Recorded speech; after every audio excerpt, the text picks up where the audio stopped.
Well, I didn't expect to be saying in the back end of March, Happy New Year and I hope you had a good Christmas. But that's how it's been. I've been away a while. I'm back for today. I'm not quite sure when I'll be back again after this. But Paul McCartney and Wings, Venus and Mars Half-Speed Remaster for the 50th anniversary. It's out, it's here. I'm going to show you it all. I'm going to talk about it, got some thoughts on it, and I want to hear your thoughts on it as well, especially on some certain points that I will mention during this video. So, I'm going to show you everything that's in here. When I took the shrink wrap off, I will just show you that it says made in Germany, which is often a good guarantee of quality of the vinyl, which I'll talk about. I have played. I'm going to be comparing it to a couple of other versions that I've got, so that we can sort of see, is it better than what you might have? Is it not quite as good as what you might have? The versions that I've got already that I've compared it to is this one that came out a few years ago. It's red, yellow vinyl. It's very nice. This is essentially the archive collection version, but a repress of it a little bit later on. So I'm going to be comparing it to this. I'm also going to be comparing it to an original UK pressing that I've got. I've got this a few years ago. This was one of those £3 in a record shop before prices went crazy. So I'm going to be comparing it to that as well. So let's get on to the actual one that we are looking at today. So, first of all, as is now tradition with these half-speed remasters, and you can see the other 5 that have been released there behind me, it comes with this Obi strip, in this case a nice blue. We'll turn it the right way around, shall we, so you can have a little look at that. Hopefully they're going to continue this for a long time to come, I really hope. But it'll be interesting to see timescales. Are they going to stick to 50th anniversaries? Are they going to bring that forward a bit? Are they going to do London Town and Back to the Egg? Big questions. Who knows what's happening with that? So that fits on the side there and comes off. Traditional cover, there's no other sort of strip down the side of this. It does look pretty much to me identical to that red and yellow version that I got a few years back based on the archive collection. The cover doesn't look more glossy or more matte or anything like that. There's the side spine. Hopefully you can read that. If not, I'll get a photo for you.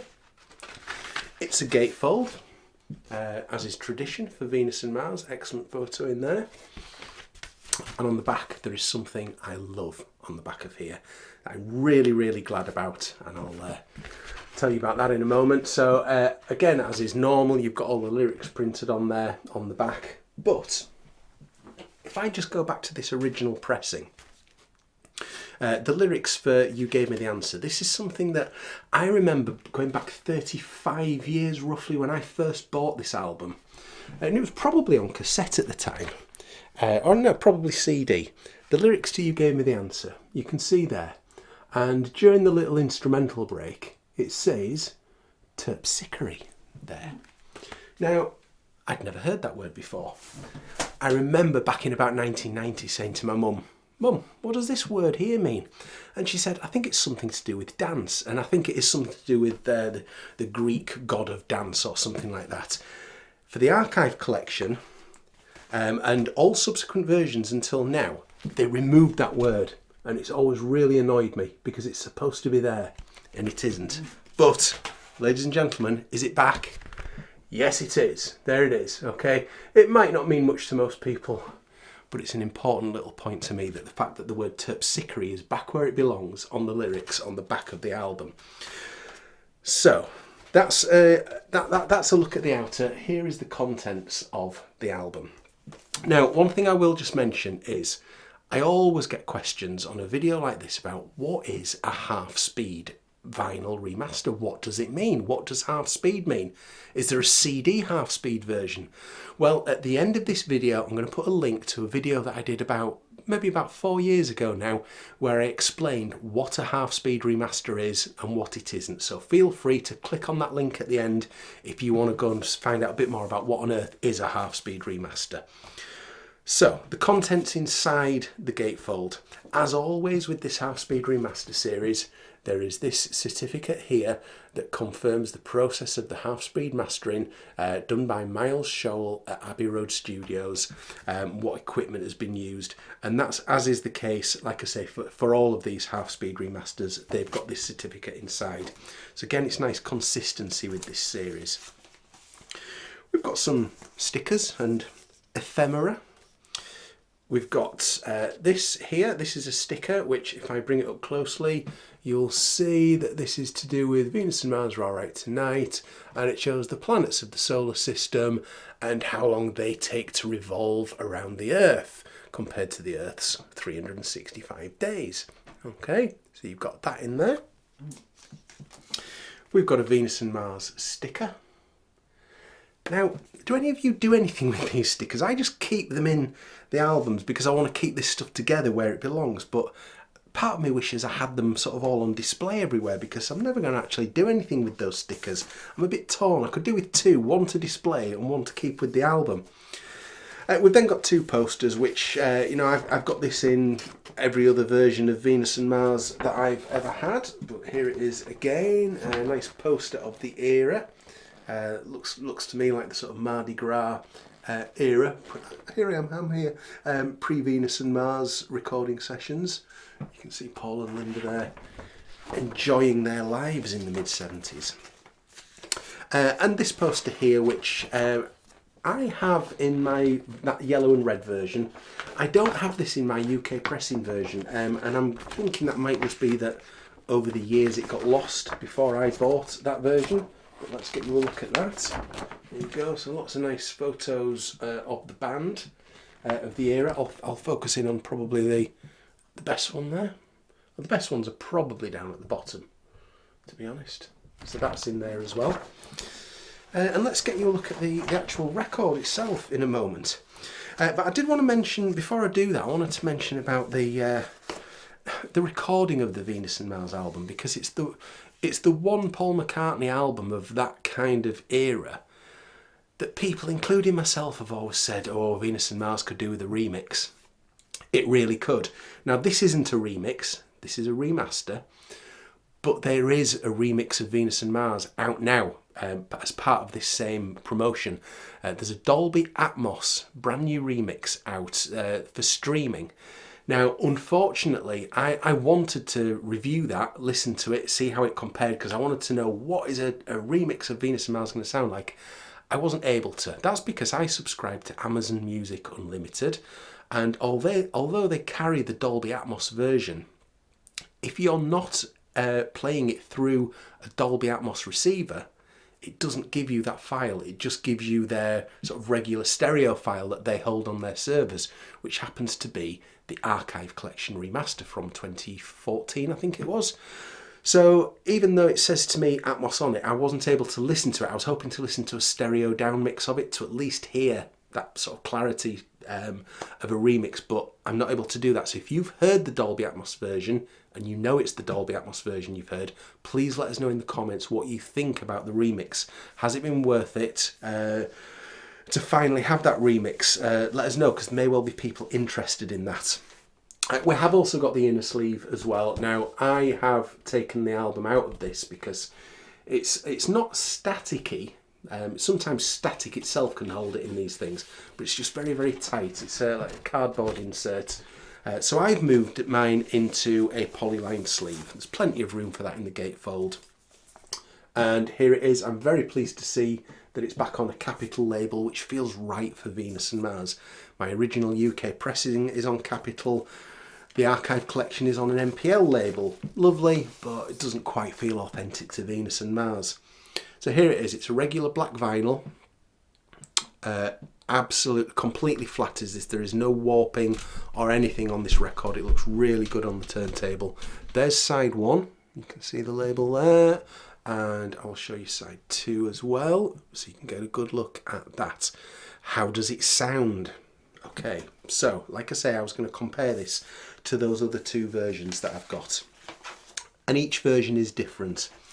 There are definite noticeable differences between each. So, A common thing that I've found with these half-speed remaster series, and I don't think it's any different here, is that you get better separation, as in stereo separation. Separation of elements in the mix sounds to me a bit better, which can be done to a much more degree on a remix, but on a remaster, still the remastering process is able to enhance that somewhat if it's done in the way that this is being done. And for example, Letting Go, which is always one of those that to me, I always thought it needed a remix, because I thought, you know what sound I'm talking about on Venus and Mars. It's quite a little bit muffled in places, and it still is to some extent on this version, but I've now come to peace with it and think that's how it's supposed to sound. It sounds great. Now, Letting Go, there are two guitars towards the start of the song. If you think of the sort of main guitar that comes in at the start, and then there's a bit more of a sort of a rhythm guitar separate comes out, I think more on the right channel, if I remember rightly from yesterday.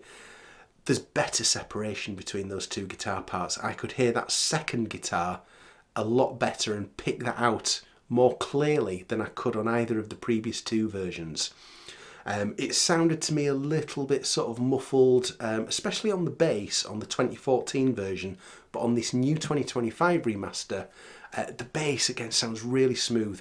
There's some bass slides on the title track, Venus and Mars, and they sound beautiful on this. I noticed them more than I'd noticed them previously. I went back to other versions, and yeah, they're there. They're really obviously there and nice. But I think the bass sounds better on this version. Something else that I found really good on this new 50th anniversary version in terms of the clarity is the backing vocals during Magneto and Titanium Man. Some really complex, lovely backing vocals that remind me a little bit of the complexity of Dear Boy on Ram. They sound superb on here, and they're probably the best I've ever heard.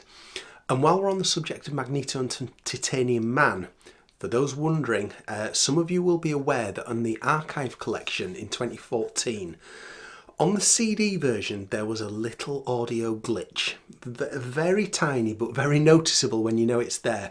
About, I think it's 2 minutes 43 seconds into the song on the word forces. There's a little glitch, there's a little bit of the word missing. So I was really worried, is that going to be here? Thankfully it's not. The glitch is not present on this new version. It was only ever on the CD version. If you've got the high-res digital version that came with that archive collection, little tip for you, it's not on that high-res version either. So pleased to say that's not here. Now, I would rank the 2014 red and yellow version that I've got, that essentially will be the same as the archive collection. I would rank that third out of the three versions that I've got. When I start to compare this with the original UK pressing, that's where it gets a little bit interesting. So I think it depends on what you want from a vinyl album as to which you might prefer. Now, obviously, an original UK pressing, you're not all going to have that. There is plenty available online, for example, through Discogs that I've seen. So if you wanted one of those, not difficult or expensive to pick up. The original UK pressing to me was boom, vibrant, wow. It sounds like the 1970s. Of course, it's got a few more little pops and crackles on it. It's a 50-year-old piece of vinyl, but it felt exciting to me. Even though it's not quite got that clarity that the new version's got. So the UK pressing, if you want excitement and oh yes, you want it to get you, probably that's the one for you. If you want some more modern clarity in there, stereo separation, and something that sounds definitely a bit cleaner now than the original did, then I would say the 2025 version is for you. There's definite, I will enjoy swapping between the two. I think there's a lot to take from both of them. The original UK pressing seemed to me to be a bit hotter. So at the same, playing them both at the same volume level, the original UK pressing was a bit louder and a bit more in your face. This one, I would probably have to crank the volume up to get to that same level, but it does sound really nice. So I am liking this new 2025 version a lot, as I've enjoyed for different reasons all of the others. McCartney the first one that they released, is still my favourite of the half-speed remaster series. That is absolutely my go-to version for McCartney. The others have benefits in certain and different ways, but I really like this one, this Venus and Mars. I'm going to put a link down below if you're interested in buying this, because it's still available. So you know, they're not cheap. These is about £40, which is what I paid through. I got it through the paulmccartney.com website, which was like £35 plus a £5 postage. On Amazon, it's about £40. It's like the same price overall. So I hope they continue with this series for a long time, and like I say, I'm intrigued to see how they go with it in terms of, will they pull things forward, so not waiting 50 years for certain ones. How will they handle London Town and Back to the Egg? Lord only knows. We will find out. But I think this year is going to be very big for Wings. We've already had the announcement of big official book that's coming out towards the back end of the year, all about the story of Wings, which looks like it's going to be... Personally, I think the photos are probably going to be more interesting than the text of the book, because they ain't going to beat the McCartney legacy. They're not going to go into the two books that are over there. They're not going to go into that level of detail. There's probably going to be no shocking revelations. It's all going to be very sanitised, Paul McCartney approved version of Wings. Great, fantastic. It's not going to go into that detail, but there may well be some great photos that we've never seen before. But off the back of that, we also expect that there's going to be a film as well. It was originally going to be titled Man on the Run. Whether they've changed the name of that, we don't know. But I think Wings is going to be a big focus this year, hopefully alongside an actual new Paul McCartney studio album. But I also think that this isn't the last that we've seen of Venus and Mars, or this era, this year. It feels like, because there has been on YouTube over the last week or so brand new 4K transfers, remasters of videos from the 1975 Wings tour. So of course we had Wings Over America, 1976, album, archive collection, great. But the 1975 element's not been covered so much. Now, with all the gaps that are being filled in Paul McCartney's 1970s, early 70s career lately, which is brilliant. I love things like Band on the Run underdubbed, one hand clapping, etc. I wouldn't be surprised if we're getting something for 1975 live Wings this year. It was definitely touted at least a couple of years ago that they were preparing Wings Over Australia 1975 for a release. It might be that. These videos that they've been releasing over the last week are to do with from the UK leg of the tour in September 1975. So might they be preparing a Wings Over the UK 1975 album? I think there is a very, very good chance that we are going to get a 1975 Wings live album released this year. That's not because I have any knowledge of anything. It just feels like that's going to happen with the way that MPL have been doing releases and plugging gaps over the last few years. That's the obvious one to plug this year. So fingers crossed for that. But let me know your comments about all this, and like I say, especially if you've heard the Dolby Atmos version, what does a remix of Venus and Mars sound like? I will be back at some point. I'm going to be very quiet this year. I'm going to tell you that now. I am not going to be doing too much probably for most of this year, but I will cover the big things. Hopefully a Rubber Soul release, Paul McCartney new album, whatever we get from the John Lennon camp. Oh yeah, 1-to-1 film coming out soon. Really looking forward to that. So I'll be around for those things, but I might be a bit quiet. Thank you for bearing with me. I will see you later. Bye bye.